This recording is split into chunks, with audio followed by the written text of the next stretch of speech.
الديناصورات مخلوقات عظيمة سادت الأرض قبل أكثر من 65 مليون سنة، وانتشرت بشكل كبير، ولكنها كما تخبرنا آثارها أفسدت في الأرض وسفكت دماء بعضها، وعاقبها الله تعالى بأن أنزل عليها من السماء مجموعة من النيازك التي ضربت الأرض، فانقرضت هذه الديناصورات ولم يعد لها ما يدل عليها إلا آثارها المتحجرة في الصخور، والتي كشف عنها العلماء مؤخرا.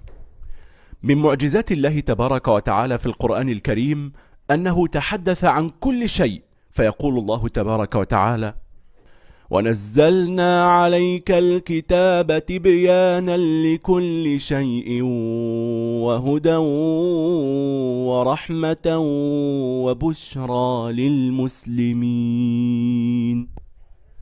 هذه الآية العظيمة تدل على أن القرآن الكريم حدثنا عن أي شيء يخطر ببالك من حقائق علمية، ولهذا قد يتساءل البعض: هل ورد شيء في القرآن الكريم يخص هذه المخلوقات العظيمة؟ الديناصور هذا الاسم لن تجده في القرآن الكريم، لأنه اسم من وضع البشر، ولا يعلم اسمها الحقيقي إلا خالقها تبارك وتعالى، ولكننا نجد إشارات قرآنية عديدة.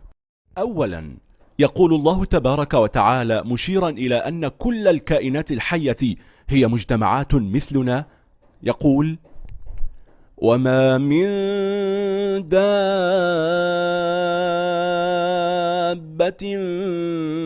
في الأرض ولا طائر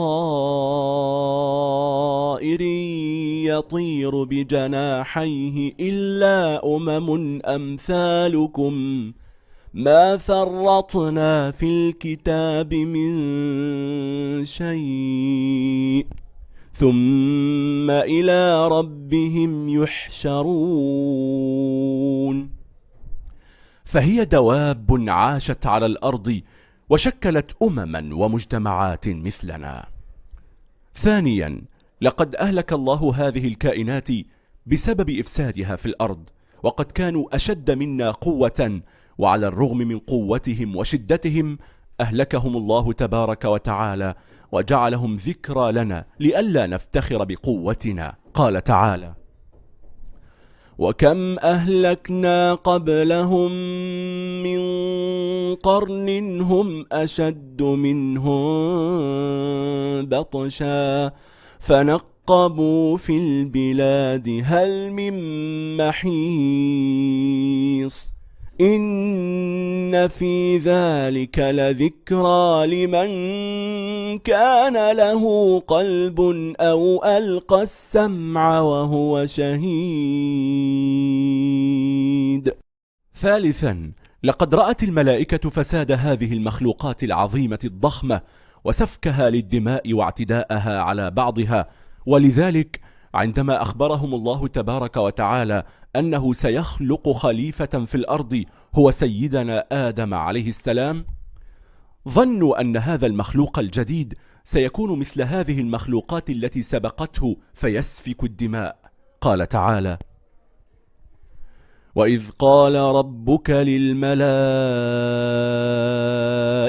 إني جاعل في الأرض خليفة قالوا أتجعل فيها من يفسد فيها ويسفك الدماء ونحن نسبح بحمدك ونقدس لك قال إني أعلم ما لا تعلمون.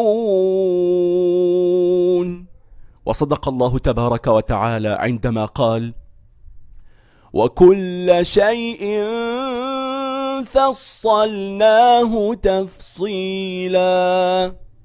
عزيزي متابع قناة المجلة، تؤكد المصادر التاريخية أن الديناصورات سفكت الدماء واقتتلت فيما بينها وأفسدت في الأرض كثيرا، فقد كانت مخلوقات شرسة وطاغية، ولو كانت موجودة على ظهر الأرض حتى الآن ما تركت الإنسان ليعيش معها على الأرض، فقد أهلكها الله بسبب ذلك وبسبب هذا الطغيان قبل خلق آدم عليه السلام. نرجو أن تكونوا قد استمتعتم معنا بهذه الحلقة.